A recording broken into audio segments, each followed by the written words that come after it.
Hello and welcome to Radio Waves. I'm your host, Kris Poliquin, and this is a production of Red Apples Media. We're broadcasting out of WLBE, my 790 AM out of Leesburg, Florida. And if you're watching us on television, you're doing so on LSTV, Comcast Channel 13, Spectrum 498, and Century Prism Link Channel 83. So today we're going to be making waves talking about Guardian Ad Litem program. And as guests, I've invited the Fifth Circuit Director of the Guardian Ad Litem program, as well as one of the volunteers. So, Marcia, Trueman, thank you for coming on the show. Thank you. Happy to be here. Thank you. So, let's start with what exactly is the Guardian Ad Litem program? We are a state and county funded organization whose mission is to advocate for the best interests of children who are abused, neglected or abandoned, and whose cases are involved with our local courts. Okay. And so they're involved with the local courts. So Yes. This isn't a big brother, big sister program. No, it is not. This is for children who have been displaced. They've been abused or neglected or abandoned. Most of our cases, in fact, are neglect due to parents' addiction to drugs or alcohol. It's significant neglect. It's wherein an example would be a parent has left a 6-year-old to watch a 3-year-old while they went out and did their thing. It's serious, and most of our cases involve children who have been removed from their parents due to this abuse or neglect. Okay, so the officials will remove the children. Yes, the Department of Children and Families personnel, they are the ones in charge of removing the children. They make those judgment calls. Once a child is removed, within 24 hours, the case has to be heard by a judge, and the judge will determine if there was sufficient cause to remove the children. If they agree with what action was taken, then the Guardian Ad Litem program is appointed at that point. Okay. So it's not it's not just a quick, like, hey, can you pick these up? These are, you're appointed by a judge. So this Yes. is a for real scenario. Yes, It's a situation that there's going to be follow-ups on. absolutely. I mean, for lack of a better term. Yes. So then what exactly do you do for the child? Because it's not a Sure. foster care system, is it? No, it is. Children are placed in foster care. Our program has nothing to do with that end of it. We are assigned by the judge because the judge wants to hear the position of the child, wants to hear someone advocate for the child. Historically, back in the late 70s, a judge felt like he was not getting enough information about the child's needs, and so he decided to develop this volunteer-based program wherein people with significant life experience were involved to advocate solely for the child's best interests, meaning child's safety, child's emotional well-being, general well-being. And they would come to court and they would tell the judge, I think this, that, or the other thing needs to occur. And they're looking at both parental progress as well as looking at what's in the best interest of the child. What is needed in order to ensure the child is safe and will thrive. Okay, so a liaison, maybe with a little bit of oversight. Now, what kind of authority does the Guardian Ad Litem volunteer have over the children? Is it just taking them to and from court, showing up, or is it just paperwork, or is there a relationship behind it? We are a full party to the case, which means we have equal authority to the parents. They have attorneys appointed to represent their interests. We're there to represent the best interests of the child. So we have full standing when it comes to the eyes of the judge. The judge expects us to fully investigate the evidence that was presented, to assess it very thoroughly, and then to make recommendations based on our assessment of the evidence. So, for instance, A parent who has a drug or alcohol problem may try to minimize the extent of the problem. My volunteer Sure. may go out and talk with not only the parent, but may talk with a grandparent or may talk with a relative, a neighbor, and find out that this has been more of a chronic problem. It's not been just within the last year, it's been within the last 5 years. Right. So at that point, that's going to affect our recommendation. We may say the parent needs longer term drug or alcohol treatment as opposed to maybe shorter term treatment. That's what we do. It's very serious business. We're also looking at the child. Many of our parents, if they've been addicted to drugs or alcohol, they spend their money on that. And so they get evicted, they move around.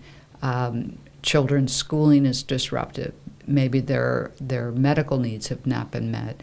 My volunteer can go out and go to the school and say, I want to see the progress records, I want to see attendance records, I want to see the child's medical records, because they want to make sure all of these things are attended to. If the child is several years behind, maybe we need to recommend a mentor, or maybe we need to recommend some testing to determine why is that child behind. Okay. Those are the kinds of things that we do. Okay.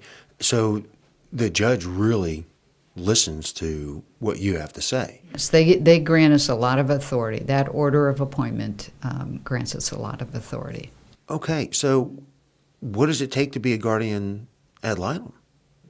Right? I mean, because you can't be, well, you have to be responsible.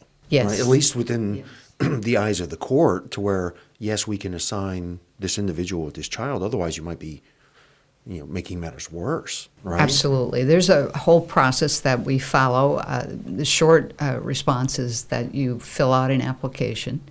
You're interviewed by one of my staff.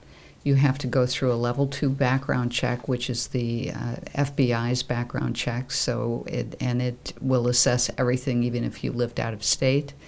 Then you complete a 30-hour training program, which covers the judiciary. It covers an introduction to the child welfare system. It addresses mental health needs, substance abuse issues, as well as academic issues. So we're trying to bring you up to speed to make sure you have a good foundation on all of these issues. Once you've successfully completed all of those facets of the training, then you're assigned to your first case and you're assigned to a mentor to help you with your first case. You're never alone in dealing with these kinds of issues. Okay, because I was going to say, you put me, first time, okay, you've got your certificate. You went through a 30-hour course. Good for you. Here's 10 children. That would be almost overwhelming. So to have a mentor and kind of guide you, the guardians themselves having their own mentor through the process. Yes. That's pretty critical, I would imagine. Absolutely. We realize it takes most volunteers, probably, I'd like to say it takes them a year to get their sea legs, to feel like they know, have a good foundation in the judiciary and the child welfare system. Because as you imagine, it's complicated. You have to learn the laws, you have to learn court procedure, policies and procedures that govern the Department of Children and Families. So there's a lot to take in. But most of our volunteers do very, very well. Yeah, okay. All right. Well, I'll tell you what, we're going to take a quick break. And when we come back, we're going to continue our discussion with Marcia, Hilty, and Trueman Hurley. We'll be right back.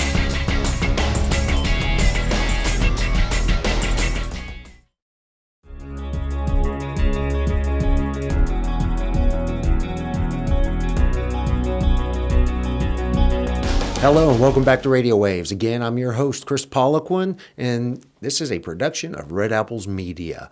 So today we're speaking with Marcia Hilty, the director of the Fifth Circuit Guardian Ad Litem program, and Pastor Trueman Hurley, who is a Guardian Ad Litem volunteer. So before the break, we were giving our listeners an overview of what exactly the program is. Yes. Can you describe the state of Lake County so that our listeners understand that this isn't just an isolated thing, and that this program, from what it sounds like to me, it has a major role. And I'm not sure how many people have heard of it. Absolutely. On any given day here in Lake County, we have well over 300 abused and neglected children whose cases are involved with the courts. Majority of those children are below 12 years of age. Wow. They are at higher risk for school failure. They're at higher risk for involvement with the criminal justice system, and they are also at higher risk for failed social relationships. So we want to be involved with those children to help them navigate the uncertainty of their situation, and also to work with the parents so that if it makes sense, they are reunified with their families just as quickly as possible and can get on better footing. That's what we're about. In the worst case scenarios, we do recommend on occasion to the judge that they not return to their parents, that they remain with relatives, or on occasion we do recommend termination of parental rights and placement for adoption. And these are our recommendations. Yes. Right, because that I'm sure a lot of our listeners may be going, oh, that doesn't, that may be something, but I don't want to have to recommend that. They are just recommendations, and it sounds like it's based on your assessment, opinion maybe. Yes. With facts and everything else, of course. Absolutely. And to emphasize again, our volunteer is never making those kinds of recommendations in isolation. They are assigned to a child advocacy manager, which is a human service professional who works for the program, and also an attorney who works for the program. So they work as a team, and they make those decisions as a team. We realize the gravity of those decisions, and so we give it a lot of thought. We look at the evidence, and then we make the recommendation. But we're only one of 5 parties. The other parties may not have that same recommendation, and ultimately it's up to the judge to decide. Okay. Well, Trueman, you are a volunteer and have been for several years, right? I am. My history is I've been in public ministry for 50 years, and I pastor a local church. And my commitment to myself is that I'm going to leave the world a better place, at least the part that I touch. And I feel like I must make a commitment to a purpose that's greater than I am, something that's going to outlive me. And in my years of ministry, I've seen many children, and to me it's the greatest terror for a child to be pulled out of bed at 3 o'clock in the morning or 3 o'clock in the afternoon. We tell our children, don't take candy from strangers, just move in with them. And that's what we do. We take them and put them in a home with people that they've known 2 minutes, and now this is where I'm going to live, and this is who's going to take care of me. Right. And it's a horrible tragedy for something like that to happen to a family or a child. And my reward in all of this is knowing that I have made some difference in a child's life and have maybe in some way affected his future. Okay. Let me ask you this. How much time does it take to be a guardian ad litem? Is it a 9 to 5, or is this a 3 o'clock in the morning judge call? Hey, we need you. Just so our listeners have an idea, if they're interested in volunteering for your organization and for the program, because I'm sure there's several different types of roles or positions, and they're not all like Marcia here is probably 9 to 5. Monday through Monday. It's a very good question. I'm glad you asked it because, I serve my church. That's a full-time job. I also serve my denomination in 2 or 3 ways. And so I feel like I'm as busy as the next person, maybe busier than some. But time is the most precious gift you can give to a child. And in the Guardian Ad Litem program, you're required to meet with the child and spend some time with them once a month. then you Really, that's all yeah, once a month, That's a requirement. Most of us go more often than that. and that's what I would expect. Yeah, but it's not a 9 to 5 job, and it doesn't require that much attention. But every minute that you can spend with these children makes a huge difference in their life. To know that at this crucial time in their life, somebody really cares. I bet. And somebody is willing to spend the time with them and listen to them and get to know them and help them out. So being a volunteer, a couple of hours a month, 2 or 3 hours. Right. You may have to go to court. That usually doesn't take very long to put in an appearance in the court and give your assessment of what's going on in the case. And again, as Marcia stated, we're represented with our lawyer. We go there with our lawyer and our case manager. So it is a team, and it's very important work that we do, and it does not require all that much time. Okay, so how much time does it take? And I'm sure it's it's scenario based, depending on the child and the circumstances. But how much time does it take you to make an assessment?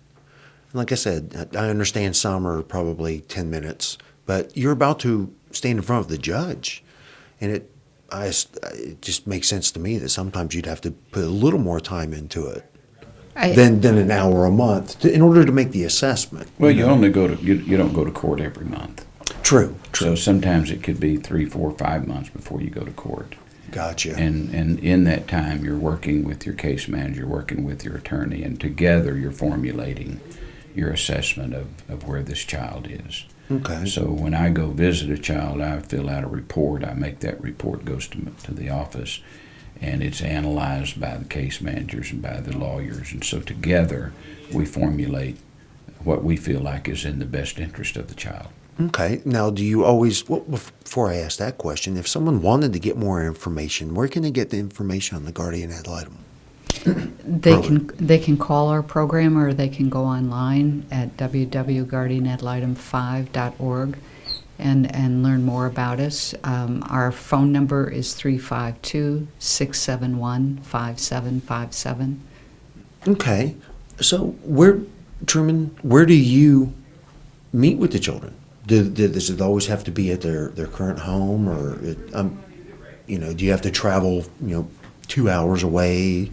No, for a specific location? We have choices as to which cases we take, and most okay. guardians choose those that are in their neighborhood or their community, so it's Okay. pretty close by.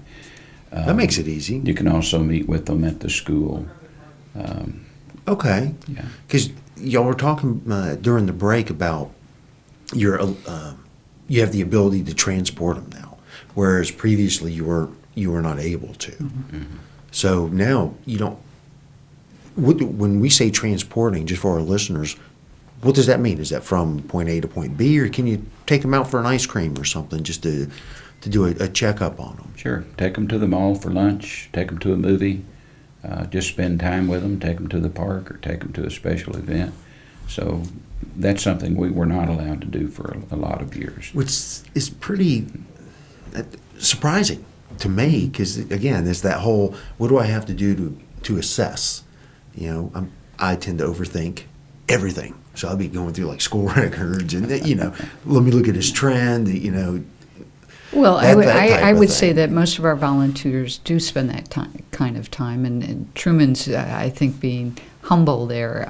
He gets a file. He reads the file, the facts as we know them, and then he gathers additional information. And we sit and listen to the children too. And what do they want? We have to couple that with what do we think is in the best interest, because most children, regardless of the type of abuse, want to return to their parents. So Truman's there to say, yes, I understand that is what you want, but I can't realistically recommend that perhaps at this time until I can see that your parents are going to do what they need to do to get you back. Right. So, and I want to be clear, this your role isn't you're not counselors, right? Anybody can be a guardian ad litem, or ad litem. So I would imagine you don't have a whole lot of interaction with the parents, do you? Or do you? Not a great deal. Because it's all about the child. What we represent is what's in the best interest of the child. And as Marcia stated earlier, you go to court, the mom's got a lawyer, dad's got a lawyer who represents the child. But Gotcha. in fairness, we do want our volunteers to talk with the parents and get their side of the story and to assess, if they say, yes, I'm going to go through this, I'm going to do these classes. We want to be able at the end to look the child in the eye and say, I met with your parents and I listened to them and I gave them a fair shake. That's important to children, especially when they become older. They're not always privy to everything that goes on behind the scenes. So we want to be upfront with them and let them know that we're considering where their parents were and where they need to be. Okay. How long can an assignment be? Well, that I'm sure some. We're talking varies. Court systems. Yes, sir. That varies. Right now, the average length of our cases are running approximately 10 months, but we've had cases last a few years. Thank goodness we've made great strides over the years, and the state of Florida has made great strides in that we no longer see children spending 10, 15 years growing up in foster care. Those are, if we have somebody that has spent a lot of years in foster care, usually they're very complicated cases, and there are no easy answers.